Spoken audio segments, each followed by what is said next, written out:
ثواب عطا فرمائے گا جتنا کہ اس نے ایک عمل کرنے والے کو ثواب عطا فرمائے گا۔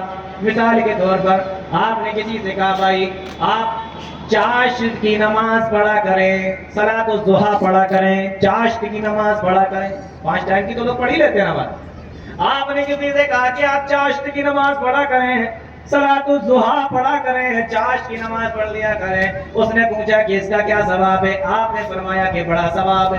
کتنا ثواب ہے؟ فرمایا اتنا ثواب ہے کہ اگر کوئی آدمی 2 رکعت نماز سورج نکلنے کے بعد میں چاشت کی نماز پڑھ لیتا ہے، اللہ تعالیٰ اس کو 1 حج اور 1 عمرے کا ثواب عطا فرما دیتا ہے۔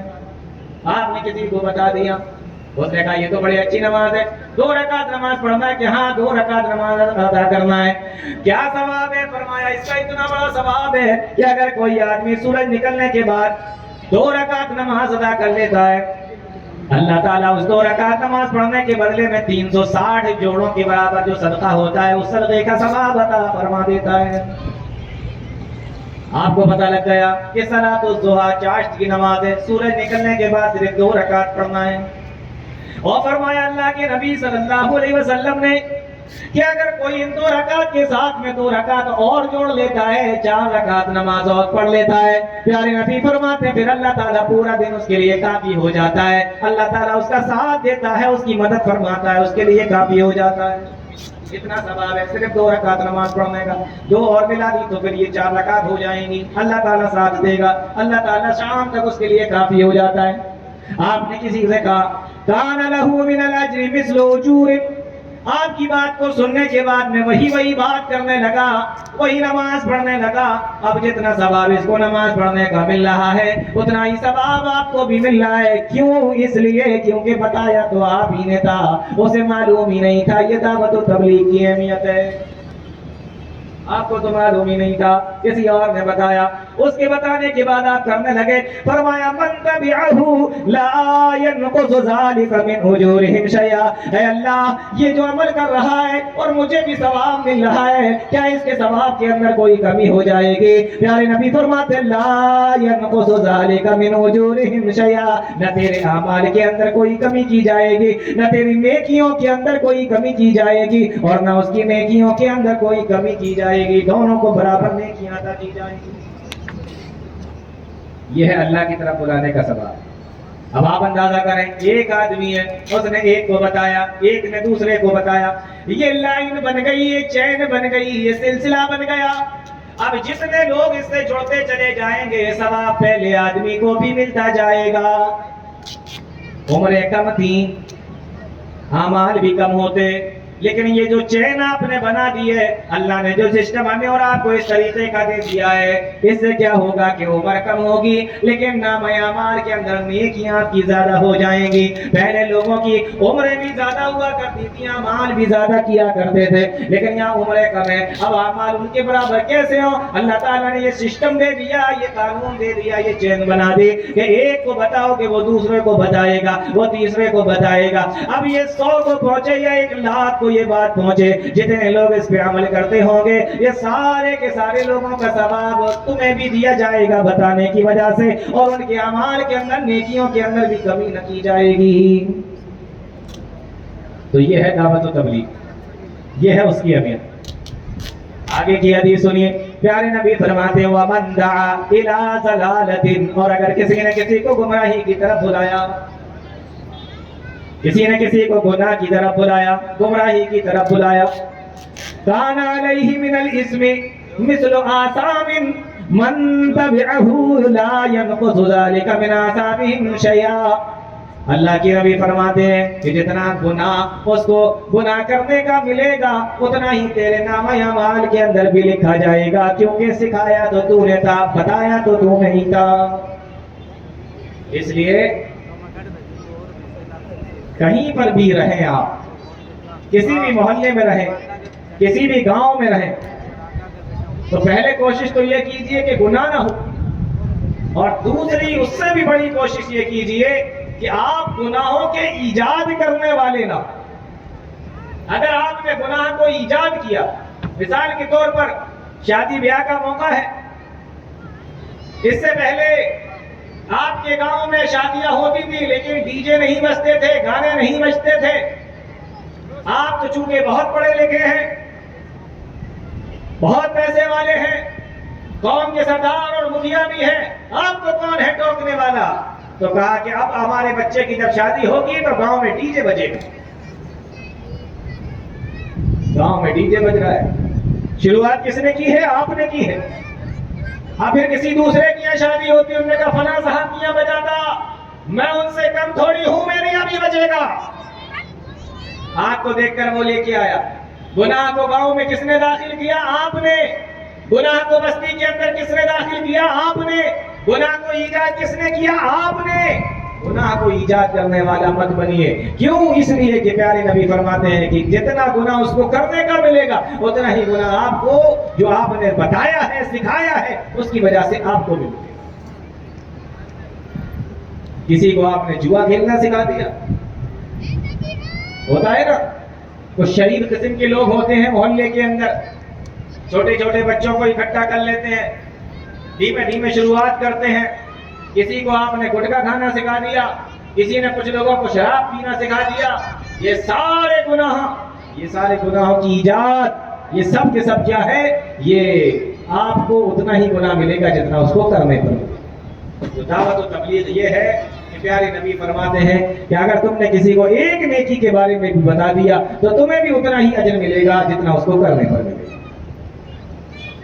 اور دیکھتے ہیں کہ دعوت و تبلیغ کیا ہے،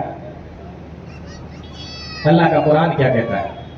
یہ کام کرنے والے کو، اللہ کی طرف بلانے والے کو، امر بالمعروف اور نہی عن المنکر کرنے والوں کے بارے میں اللہ کا قرآن کیا کہتا ہے۔ بہت سنیے، اللہ فرماتا ہے کنتم خیر امت، مشہور آیت ہے، کنتم خیر امت، تم بہترین امت ہو۔ کس سے کہا جا رہا ہے کہ تم بہترین امت ہو؟ پیارے نبی صلی اللہ علیہ وسلم کی امت کے بارے میں کہا جا رہا ہے کہ تم بہترین امت ہو، تم اچھی امت ہو، بہترین امت ہو۔ اے اللہ، یہ کہنے کی کیا ضرورت ہے کہ تم بہترین امت ہو؟ فرمایا اس لیے کہ تم سے پہلے بنی اسرائیل بہترین امت تھے۔ بنی اسرائیل کے بارے میں اللہ تعالیٰ نے فرمایا وَأَنِّي فَضَّلْتُكُمْ عَلَى الْعَالَمِينَ، میں نے تمام عالم پر ان کو فضیلت عطا فرمائی تھی۔ اب امت محمدیہ کا نمبر آیا، اللہ نے فرمایا کنتم خیر امت، تم بہترین امت ہو۔ اے اللہ، ہم کیسے بہترین امت ہیں؟ فرمایا جب سب سے افضل نبی ہم نے تم کو دیا ہے تو امت بھی سب سے افضل بنایا ہے، سب سے بہترین نبی ہم نے تم کو دیا ہے تو سب سے بہترین امت بھی ہم نے تم کو بنایا ہے۔ کنتم خیر امت، تم بہترین امت ہو۔ بہترین امت ہے ہم؟ اچھا، کیا مقام ہے ہمارا اگر ہم بہترین امت ہیں؟ فرمایا وَكَذَلِكَ جَعَلْنَاكُمْ أُمَّةً وَسَطًا، او امت محمدیہ، ہم نے تم کو بہترین امت بنایا، امت عادل بنایا، امت وسط بنایا، ہم نے تم کو افراط و تفریط سے پاک امت بنایا۔ تم سے پہلے جو امتیں گزری ہیں ان کے اندر یا تو افراط پائی جاتی تھی یا تفریط پائی جاتی تھی، کسی کا مقام حد سے زیادہ بڑھا دیا کرتے تھے یا کسی کے مقام کو اس سے بھی زیادہ کم کر دیا کرتے تھے۔ تم بہترین امت ہو، کنتم خیر امت، کیسے بہترین امت ہے؟ تمہاری یہاں افراد و تفریط نہیں پائی جاتی ہے، جس کا جو مقام ہے اس کو وہ مقام دیا جاتا ہے۔ کیسے؟ بنی اسرائیل کو دیکھو، حضرت عیسیٰ علیہ السلام کے ماننے والے نصارہ، انہوں نے شان میں غلو کیا اور حضرت عیسیٰ علیہ السلام کے مقام و مرتبے کو اتنا بڑھایا، اتنا بڑھایا کہ حضرت عیسیٰ علیہ السلام کو اللہ کا بیٹا بنا دیا، اللہ کا بیٹا بنا دیا، اتنا زیادہ بڑھایا۔ اور ایک اور قوم ہے یہودی قوم، انہوں نے اتنا گھٹایا کہ حضرت عیسیٰ علیہ السلام کو نہ صرف اللہ کا نبی ماننے سے انکار کیا بلکہ ساتھ ہی ساتھ قتل کر دینے کی بھی کوشش کی، سولی پہ لٹکانے کی بھی کوشش کی۔ ایک نے بہت بڑھایا، ایک نے بہت گھٹایا۔ اللہ فرماتا ہے وَكَذَلِكَ جَعَلْنَاكُمْ أُمَّةً وَسَطًا، تم بہترین امت ہو۔ تم نے حضرت عیسیٰ علیہ السلام کو نہ اللہ کا بیٹا مانا اور نہ بالکل سے انکار کیا، بلکہ تم نے کہا وہ اللہ کے بندے تھے لیکن اللہ کے نبی بھی تھے، اللہ کے رسول بھی تھے۔ یہودیوں کا اگر عورت حالت حیض میں ہوا کرتی تھی اس کے ہاتھ کا بنا ہوا کھانا نہیں کھاتے تھے، بلکہ اس کو اپنے ساتھ میں بٹھا کر کھانا کھلاتے بھی نہیں تھے، اپنے گھر کے اندر اس کو رہنے بھی نہیں دیتے تھے، الگ تھلگ کر دیا کرتے تھے۔ عیسائیوں میں جب عورت حالت حیض سے ہوتی، پیریڈ کے دنوں کے اندر وہ اس کے ساتھ کھانا بھی کھاتے، اپنے پاس میں بھی رکھتے، یہاں تک کہ اس کے ساتھ میں جمع بھی کرتے، ہم بستری بھی کیا کرتے تھے، کوئی کسی قسم کی تفریق نہیں کیا کرتے تھے۔ امت محمدیہ کا نمبر آیا، اس نے نہ تو اتنا کیا کہ گھر سے ہی نکال دیا جائے، اور نہ اتنا کیا کہ پیریڈ کے دنوں میں اس سے ملاقات بھی کر لی جائے، بلکہ اللہ تعالیٰ نے اس امت کو امت وسط بنایا، امت عادل بنایا۔ امت محمدیہ نے یہ کیا کہ اس کو اپنے پاس میں بھی رکھا، اس کو عزت بھی دی، اور اس سے دور بھی رہے، اس سے جمع نہ کیا، ملاقات نہ کی۔ امت محمدیہ بہترین امت ہے۔ یہ پروانہ کس نے دیا ہے؟ اللہ تعالیٰ نے دیا۔ ایک جگہ فرمایا کنتم خیر امت، تم بہترین امت ہو، اور ایک جگہ فرمایا وکذالک جعلناکم امتا وسطا، تم بہترین امت ہو، ہم نے تم کو بہترین امت بنایا۔ اچھا، وسط کے معنی جانتے ہیں کیا ہوتا ہے؟ وسط کہتے ہیں عربی زبان میں بیچ کو، درمیان کو، درمیان کو کہتے ہیں امت وسط۔ وسط کے معنی بیچ اور درمیان، اور اس امت کو امت وسط کہا گیا۔ اور تعجب کی بات یہ ہے کہ اس امت کو جب امت وسط کہا گیا، اس امت کو امت درمیانی کہا گیا، تو اللہ تعالیٰ نے اس امت کے لیے جس قبلے کو چنا وہ قبلہ بھی پوری دنیا کے بیچوں بیچ میں ہے۔ قبلہ بھی کہاں ہے؟ امت بہترین، امت وسط، بیچ کی امت، درمیانی امت، تو اس کا قبلہ بھی جو پوری دنیا کے بیچوں بیچ میں ہے وہ چنا اللہ تعالیٰ۔ اور یہاں اگر حفاظ کرام بیٹھے ہوئے ہیں تو میں ان کو ایک بات اور بتاؤں کہ یہ آیت جو ہے وَكَذَلِكَ جَعَلْنَاكُمْ أُمَّةً وَسَطًا، یہ سورہ بقرہ کی آیت ہے، اور سورہ بقرہ کے اندر 286 آیتیں ہیں، اور یہ جو آیت ہے وَكَذَلِكَ جَعَلْنَاكُمْ أُمَّةً وَسَطًا، یہ 143 نمبر کی آیت ہے، 143 143 نمبر کی آیت ہے، اور جب آپ دیکھیں گے تو 286 میں 143 بالکل بیچ میں آتا ہے۔ تو سمجھ میں آ رہا ہے؟ امت بہترین، امت وسط، اس کا قبلہ وسط، اور اس کا ذکر جس آیت کے اندر کیا گیا وہ آیت وسط، یہ اللہ رب العالمین کے قرآن کی سیٹنگ۔ تو یہ امت بہترین کیسے بہترین ہے؟ پیارے نبی فرماتے ہیں یدعا نوح یوم القیامت، قیامت کے دن نوح علیہ السلام کو بلایا جائے گا۔ اس کی آواز بڑھاؤ بھائی، یدعا نوح یوم القیامت، حضرت نوح علیہ السلام کو قیامت کے دن بلایا جائے گا، اور پوچھا جائے گا حل بلغت، کیا تو نے میرا پیغام اپنی قوم تک پہنچا دیا تھا؟ کیا تو نے میرا پیغام لوگوں تک پہنچا دیا تھا؟ یدعا نوح یوم القیامت حل بلغت، سوچو، اندازہ کرو، نوح علیہ السلام سے سوال کیا جا رہا ہے، کیا تو نے میرا پیغام پہنچایا تھا؟ کیا تو نے دعوت و تبلیغ کر دی تھی؟ کیا تو نے امر بالمعروف و نہی عن المنکر اپنی قوم کو کیا تھا؟ نوح علیہ السلام جواب دیں گے ہاں اے میرے پروردگار، میں نے اپنی قوم کو تیرا پیغام پہنچا دیا تھا، دعوت اللہ کر دی تھی، میں نے امر بالمعروف و نہی عن المنکر دعوت و تبلیغ کی تھی۔ اب اللہ تعالیٰ پیارے نبی صلی اللہ علیہ وسلم فرماتے ہیں، بخاری کی روایت ہے، اللہ تعالیٰ نوح علیہ السلام کی قوم کو بلائے گا، اور نوح علیہ السلام کی قوم کو بلا کر پوچھے گا حل بلغکم، اے قوم نوح بتاؤ، کیا نوح علیہ السلام نے تمہارے درمیان میں تبلیغ کی تھی؟ کیا تمہیں اللہ کی طرف بلایا تھا؟ کیا ہمارے دین کی طرف تم کو بلایا تھا؟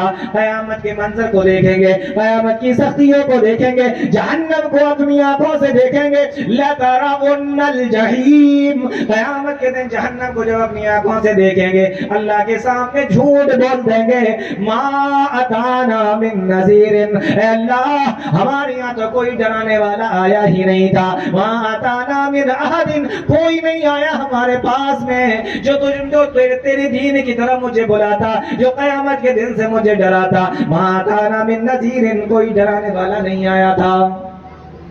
یہ نوح علیہ السلام کی قوم کا حال ہے۔ کس قوم کا؟ جس قوم کے بارے میں اللہ تعالیٰ نے فرمایا وَلَقَدْ أَرْسَلْنَا نُوحًا إِلَىٰ قَوْمِهِ فَلَبِثَ فِيهِمْ أَلْفَ سَنَةٍ إِلَّا 50 عَامًا، تقریباً 1000 سال تک جس نبی نے اپنی قوم کو اللہ کی طرف بلایا ہو، قیامت کے دن کی سختیوں کو دیکھ کر قوم کہے گی مَا أَتَانَا مِن نَذِيرٍ، او میرے پروردگار ہمارے پاس تو کوئی ڈرانے والا آیا ہی نہیں تھا۔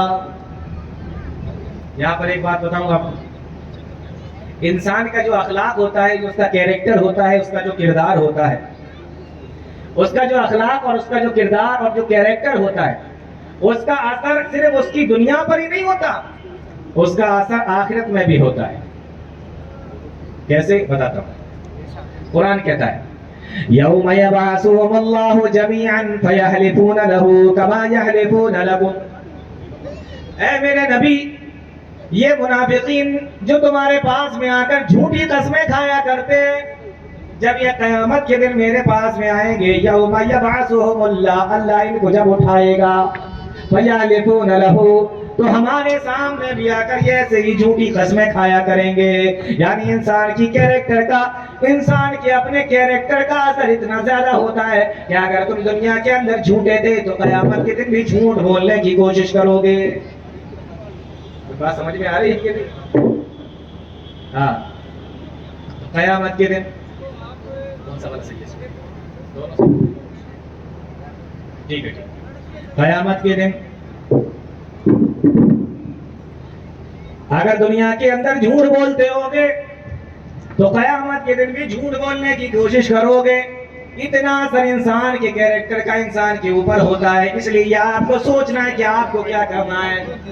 قیامت کے دن بھی جھٹلا دیں گے حضرت نوح علیہ السلام کو، جس طریقے سے انہوں نے دنیا کے اندر نوح علیہ السلام کو جھٹلایا تھا، اور سیدھا سا جواب دیں گے ایسے نبی کے بارے میں جس نے 1000 سال تک اپنی قوم کو دعوت و تبلیغ کی ہو۔ فرمایا ما اتانا من نذیر، ہمارے پاس میں کوئی ڈرانے والا آیا ہی نہیں تھا۔ نوح علیہ السلام سے اللہ تعالیٰ سوال کرے گا من یشہد لک، کیا تمہارے پاس میں کوئی گواہ ہے؟ تم کہہ رہے ہو میں نے سنایا، یہ کہہ رہے ہیں کہ کوئی آیا ہی نہیں، سناتا کون، بتاتا کون؟ هل اتانا من نذیر، اللہ پوچھے گا من یشہد لک، اے نوح کیا تمہارے پاس میں کوئی گواہ ہے، کوئی بتانے والا ہے؟ کون ہے تمہاری طرف سے گواہی دینے والا؟ فرمایا محمد و امتہ، محمد رسول اللہ صلی اللہ علیہ وسلم میری طرف سے گواہی دیں گے، ان کی امت میری گواہی دے گی۔ تو اس امت کو بلایا جائے گا قیامت کے دن لیکون الرسول شہیدا علیکم وتکونوا شہداء علی الناس، اللہ کے نبی صلی اللہ علیہ وسلم فرماتے ہیں یہ امت قیامت کے دن گواہی دے گی۔ آپ اپنی اہمیت کو سمجھو، آپ اپنی اہمیت کا اندازہ کرو، تم بہترین امت ہو، تمہیں اللہ نے بہترین امت بنایا ہے۔ کیسے بنایا بہترین امت؟ وقت کی کمی ہے، اور موضوع بھی دیکھیے کس طریقے کا ہے۔ اللہ کے نبی فرماتے ہیں، صحیح بخاری کی روایت ہے، انما بقاؤکم فیما سلف قبلکم، وہ لوگوں تمہاری مثال اور تم سے پہلے جو امتیں اس دنیا کے اندر آئیں ان لوگوں کی مثال بالکل اس طریقے سے جیسے کسی آدمی نے اپنی کسی مزدور کو رکھا اور اس نے صبح سے لے کے شام دوپہر تک کام کیا، اس کو اس مالک نے ایک قیراط یا ایک دینار اس کو بدلے میں دے دیا، کہا یہ لے کر تم چلے جاؤ۔ فرمایا یہ مثال ہے یہودیوں کی، اہل تورات کی، اوتی اہل التورات التورات، توریت والوں کو توریت دی گئی، فعملوا، ان لوگوں نے اس پر عمل کیا، حتی اذا انتصف النہار، یہاں تک کام کیا کہ دوپہر کے وقت تک سورج جب اپنی تپش پر ہوتا ہے وہاں تک انہوں نے کام کیا، فعجزوا، اس کے بعد میں تھکار کے بیٹھ گئے، اللہ تعالیٰ نے ان کو ایک قیراط دے دیا، ان کی مزدوری دے دی۔ ثم اوتی اہل الانجیل الانجیل، پھر انجیل والوں کو انجیل دی گئی، انہوں نے بھی دوپہر سے لے کے الی صلاۃ العصر، عصر کی نماز تک کام کیا، فعملوا، اور انہوں نے کام کرنے کے بعد فعجزوا، وہ بھی بیٹھ گئے، تھکار کر انہوں نے چھوڑ دیا۔ اللہ فرماتا ہے کہ میں نے ان کو بھی بدلے میں ایک قیراط عطا فرما دیا۔ ثم اوتینا القرآن، اللہ کے نبی فرماتے پھر ہم لوگوں کو قرآن دیا گیا فعملنا، اور ہم لوگوں نے اس قرآن کے اوپر عمل کیا الى غروب الشمس، سورج کے ڈوبنے تک ہم نے اس پر عمل کیا۔ اللہ تعالیٰ نے اس کے بدلے میں ہمیں 2 قیرات ثواب عطا فرمایا، یعنی امت یہود کو، جو یہودی امت تھی، اس کو اللہ تعالیٰ نے 1 قیرات یا 1 دینار عطا فرمایا تھا۔ امت نصارہ یعنی جو نصارہ امت تھی، اس کو اللہ تعالیٰ نے 1 قیرات 1 دینار عطا فرمایا تھا۔ یہ امت جو امت محمدیہ ہے، اس کو اللہ تعالیٰ نے عصر سے لے کے مغرب تک کام کرنے کی وجہ سے، عمل کرنے کی وجہ سے 2 دینار یا 2 قیرات ثواب عطا فرمایا۔ اب یہ ثواب جب بٹا، فرمایا وقال یا اہل الکتاب یا ربنا، اب یہ دونوں لوگ یہود و نصارہ اہل کتاب اللہ تعالیٰ سے کہتے ہیں میرے پروردگار آتیت ہؤلاء قیراتین، اے میرے پروردگار تو نے ان کو 2 قیرات ثواب عطا فرمایا ہے، وآتیتنا قیراتا، اور اے اللہ تو نے مجھے 1 قیرات ثواب عطا فرمایا۔ امت نصارہ، ان نصارہ اور ان عیسائیوں کو بھی تو نے قیرات ثواب عطا فرمایا ہے۔ اے اللہ کنا اکثر عملا، اور ہم نے ان سے زیادہ کام کیا ہے، پروردگار تو نے ان کو 1 قیرات دیا، ان کو 2 قیرات دیے، مجھے 1 قیرات دیا، کام ہم نے زیادہ کیا، دام ہم نے زیادہ پایا، پروردگار یہ کیسا معاملہ ہے؟ اللہ کے نبی فرماتے اللہ تعالیٰ ان سے کہے گا هل ظلمتکم من اجرکم من شیء، کیا میں نے تمہاری اجر میں سے کچھ کم کیا ہے؟ کیا میں نے تمہاری مزدوری میں سے کچھ کم کیا ہے؟ وہ کہیں گے لا واللہ، اے میرے پروردگار تو نے میری اجرت میں سے، میری مزدوری میں سے کچھ بھی کم نہیں کیا۔ اللہ تعالیٰ فرمائے گا ذالک فضل اللہ یؤتیہ من یشاء، یہ میرا فضل ہے، میں جس کو چاہتا ہوں عطا فرما دیتا ہوں۔ یہ تمہارا معاملہ ہے میرے بھائی، کنتم خیر امت، تم بہترین امت ہو، تم اتنی بہترین امت ہو کہ لوگ زیادہ عمل کریں ثواب کم پائیں، اور تم کم عمل کرو ثواب زیادہ پاؤ۔ اس لیے اللہ فرماتا ہے کنتم خیر امت، میں نے تمہیں بہترین امت بنایا ہے۔ اتنی بات سمجھ میں آ گئی کہ یہ امت کیا ہے؟ سب سے بہترین امت۔ آدم علیہ السلام سے لے کے آج تک جتنے نبی آئے، ان کی جتنی امتیں آئیں، اتنی بہترین امت کوئی نہیں تھی، جتنی بہترین امت امت محمدیہ ہے۔ اچھا اب دیکھتے ہیں آگے، فرمایا اخرجت للناس، تمہیں لوگوں کے لیے بنایا، بہت غور سے سنیے اس بات کو، اخرجت للناس، تمہیں لوگوں کے لیے بنایا گیا ہے، تمہیں لوگوں کے لیے پیدا کیا گیا ہے۔ اس امت کا وجود دوسروں کے لیے ہے، اپنے لیے نہیں ہے۔ اخرجت للناس، تمہیں دوسروں کے فائدے کے لیے پیدا کیا گیا، تمہیں دوسروں کے فائدے کے لیے بنایا گیا۔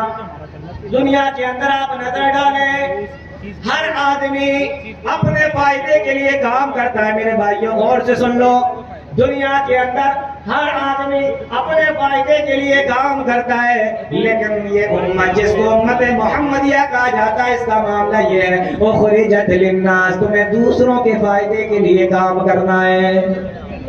تمہاری نظر میں اپنا فائدہ نہیں ہونا چاہیے، تمہاری نظر میں دوسرے کا فائدہ ہونا چاہیے، تم دوسرے کے لیے بنائے گئے ہو۔ ساری دنیا کے لوگ اپنے فائدے کے لیے کام کرتے ہیں، تمہیں اپنے فائدے کے لیے نہیں بلکہ دوسروں کے فائدے کے لیے کام کرنا ہے۔ اخرجت للناس، تمہیں دوسروں کے لیے بنایا گیا، تمہیں دوسروں کے لیے پیدا کیا گیا ہے۔ اتنی بات سمجھ میں آتی؟ معلوم کیا ہوا؟ یہ جو امت ہے جس کو امت محمدیہ کہا جاتا ہے، یہ جو امت ہے یہ ایسی امت ہے نہ تو اس کا دامن خالی ہے، نہ اس کا ہاتھ خالی ہے، نہ یہ بھیک مانگنے والوں کا گروہ ہے، نہ یہ گدھا گروہ کا گروہ ہے، نہ یہ گدھاگر ہے، نہ یہ بھیک مانگنے والے ہیں، نہ یہ خالی دامن ہے۔ ہم تو وہ لوگ ہیں جو دوسروں کو فائدہ پہنچانے کے لیے پیدا کیے گئے ہیں۔ ہمارا کام ہی وہی ہے۔ آپ نے کسی غریب کی مدد کر دی، نیک کام کیا۔ آپ نے کسی یتیم کے سر پہ ہاتھ پھیر دیا، نیک کام کیا۔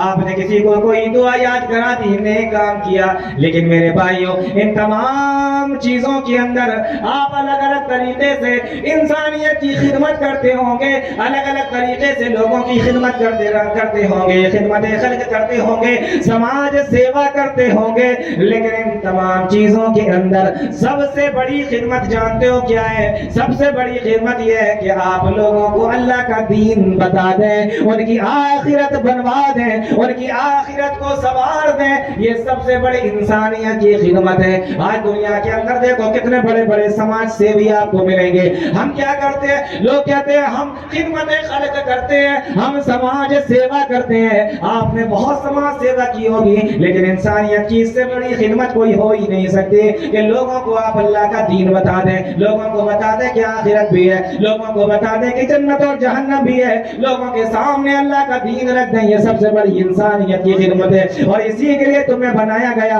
اخرجت للناس، تمہیں لوگوں کے لیے پیدا کیا گیا ہے۔ ہو سکتا ہے جس کو آپ اللہ کے دین کی طرف بلا رہے ہیں وہ آپ سے زیادہ طاقتور ہو، آپ سے زیادہ حکومت والا ہو، اقتدار والا ہو، پیسے والا ہو، سائنس اور ٹیکنالوجی کے معاملے میں بھی آپ سے آگے ہو، لیکن اے امت محمدیہ کے لوگوں، اللہ تعالیٰ نے جو فضیلت تمہیں عطا فرمائی ہے اور جو چیز اللہ تعالیٰ نے تمہیں دی ہے وہ کسی دوسری قوم کو نہیں دی ہے، وہ کسی دوسرے لوگوں کو نہیں دی ہے، اور وہ کیا ہے؟ وہ اللہ تعالیٰ کی طرف سے اللہ کا پیغام ہے، اللہ کا دین ہے جو صرف تمہیں دیا ہے۔ یہی وہ دین ہے جس کے بارے میں ابراہیم علیہ السلام نے اپنے باپ سے کہا تھا، یا ابتی انی قد جاءنی من العلم، اللہ تعالیٰ نے جو علم مجھے اپنے پاس سے دیا ہے، ما لم یاتک، وہ میرے ابا وہ علم تمہارے پاس میں نہیں ہے، فتبعنی، تو میری بات مان لو، میری اتباع کر لو، میرے راستے پر چلو، اہدیک صراطا سویا، میں تمہیں اسی راستے کی طرف بلانے والا ہوں۔ ابراہیم چھوٹے ہیں، باپ بڑا ہے، ابراہیم کی عمر کم ہے، باپ کی عمر زیادہ ہے، ابراہیم سے زیادہ باپ نے دنیا دیکھی ہے، ہر اعتبار سے باپ بڑا ہے، لیکن اس کے باوجود بھی اللہ تعالیٰ نے جو چیز ابراہیم کو دی ہے وہ کسی دوسرے کو نہیں دی ہے، وہ باپ کو بھی عطا نہیں فرمائی ہے۔ اس لیے امت محمدیہ، ہو سکتا ہے کہ تم جس کو اللہ کی دین کی طرف بلا رہے ہو وہ اقتدار میں تم سے زیادہ ہو، طاقت میں تم سے زیادہ ہو، سائنس اور ٹیکنالوجی میں تم سے زیادہ ہو، لیکن جو دین اللہ نے تمہیں دے دیا ہے وہ غیروں کے پاس میں نہیں ہے، جو دین اللہ نے تمہیں دے دیا ہے وہ اوروں کے پاس میں نہیں ہے۔ اس لیے اللہ تعالیٰ فرماتا ہے، کنتم خیر امت اخرجت للناس، وہ لوگوں میں نے تمہیں بنایا ہی اس لیے کہ تاکہ تم دوسروں کو فائدہ پہنچاؤ۔ ہمارا کام کیا ہے؟ دوسروں کو فائدہ پہنچانا۔ ہم بہترین امت کیوں ہیں؟ آیت کے اندر جواب دیا جا رہا ہے کیونکہ تم تین کام ایسے کرتے ہو جو دوسرا نہیں کرتا۔ غور سے سن لیجیے، تم تین کام ایسے کرتے ہو کوئی دوسرا نہیں کرتا۔ وہ تین کام کون سے ہیں؟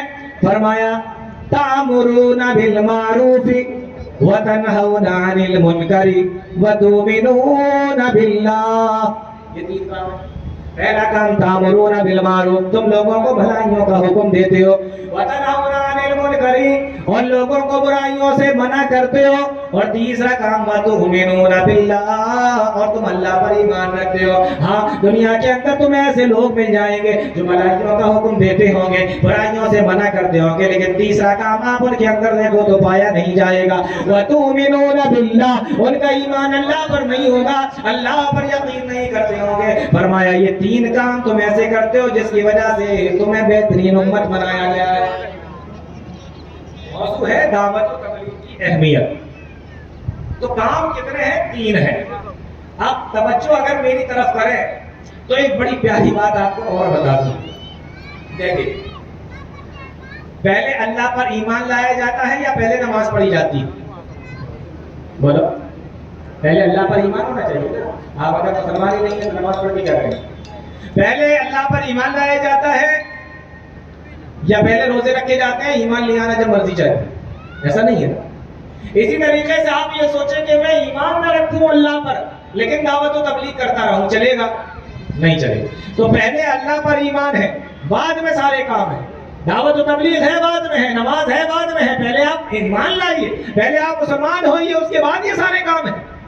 لیکن دعوت و تبلیغ کی اہمیت اتنی زیادہ، اس آیت کو پھر سے دیکھیے اور غور کیجیے۔ فرمایا، تأمرون بالمعروف، تم لوگوں کو بھلائیوں کا حکم دیتے ہو، وتنہون عن المنکر، اور برائیوں سے منع کرتے ہو، اور تیسرے نمبر پہ کیا فرمایا؟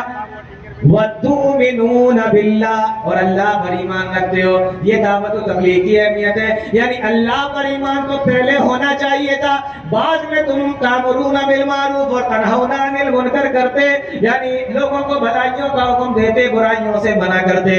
پہلے اللہ پر تو ایمان لے آؤ. لیکن اس آیت کے اندر دعوت و تبلیغ کی اہمیت کو اتنا بتایا گیا کہ اللہ پر ایمان لانے سے پہلے اللہ تعالیٰ نے امر بالمعروف اور نہی عن المنکر کا ذکر کر کے بتا دیا کہ دعوت و تبلیغ کی کیا اہمیت ہے. جو کام سب سے پہلے ہے اللہ پر ایمان، تؤمنون باللہ، وہ کام سب سے بعد میں بتایا جا رہا ہے، جبکہ وہ سب سے پہلے. اور جو بعد کے کام ہیں وہ پہلے ذکر کیے گئے. کیوں؟ یہ بتانے کے لیے کہ اس کی اہمیت کتنی زیادہ ہے. تو تامرون بالمعروف وتنہون عن المنکر، اللہ پر ایمان رکھو. پیارے نبی کے اوپر آیت کریمہ نازل ہوتی ہے. بخاری کی روایت ہے وَأَنذِرْ عَشِيرَتَكَ الْأَقْرَبِينَ. اے اللہ کے نبی آپ اپنے رشتہ داروں کو ڈرائیے، اپنے رشتہ داروں کے سامنے دین کی بات کیجیے، دعوت و تبلیغ کیجیے.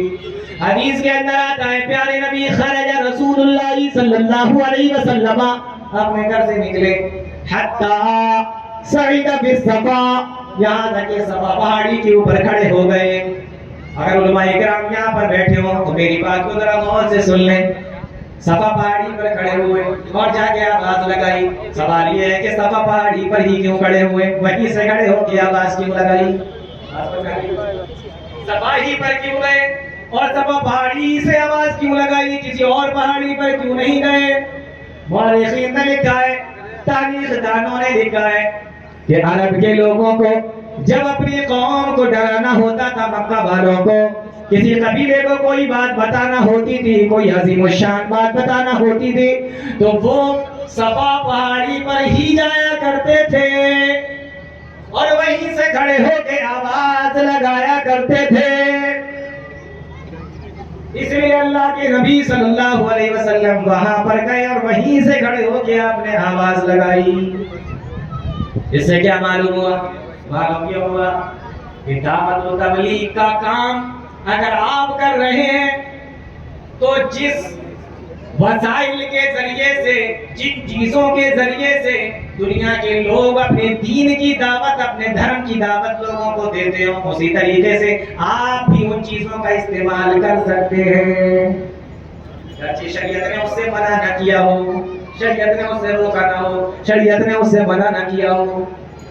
صفا کے اوپر وہ کھڑے ہوتے تھے، یہ بھی کھڑے ہوئے. معلوم کیا ہوا کہ یہ کیمرے، یہ مائک، یہ ٹیلی ویژن جس کے ذریعے سے دوسرے دھرم کے لوگ اپنے اپنے دین کا پرچار کرتے ہیں. اگر آپ کو بھی دین کے پرچار کی ضرورت ہے، دین کے دعوت کی ضرورت ہے، تو آپ ان تمام چیزوں کو استعمال کر سکتے ہیں. کیونکہ صفا پہاڑ پر سب کھڑے ہوتے تھے تو پیارے نبی بھی وہیں پہ جا کے کھڑے ہوئے. اور مؤرخین نے لکھا ہے کہ جب کوئی بہت خطرناک بات بتانا ہوتی تھی تو آواز لگانے والا اپنے سارے کپڑے اتار دیا کرتا تھا، پھر آواز لگایا کرتا تھا. لیکن اللہ کے نبی نے اپنے کپڑوں کو نہ اتارا بلکہ ایسے ہی آواز لگائی. معلوم کیا ہوا کہ جو کام آپ اختیار کر رہے ہیں اور جن چیزوں کے ذریعے سے دین کی دعوت دے رہے ہیں، اگر وہ قرآن و حدیث سے ٹکراتے ہو تو ان کو چھوڑ دیجئے، باقی چیزوں کا استعمال کر لیجئے. پہاڑی پر چلے گئے اور آواز لگائی، فَحَتَفَ، آواز لگائی. عربی زبان میں حتفہ مانے آواز لگانا، اس لیے جو فون ہوتا ہے نا، ٹیلی فون، اس کو عربی میں ہاتف بولتے ہیں، ہاتف. فَحَتَفَ، آپ نے آواز لگائی. فَاجْتَمَعُوا إِلَيْهِ، صفا پہاڑی پر لوگ آوازیں کرنے لگے. یہ صبح کے ٹائم کون صفا پہاڑی پہ کھڑے ہو کے آواز لگا رہا ہے؟ یا صباحا. اس طریقے آواز پیارے نبی صلی اللہ علیہ وسلم نے لگائی. لوگ دوڑے دوڑے آئے، کیا معاملہ ہے؟ اللہ کے نبی فرماتے ہیں، او دنیا کے لوگوں، او مکہ کے لوگوں، او قریش کے لوگوں، اگر میں تم سے یہ کہوں، اگر میں تمہیں یہ بتاؤں کہ اس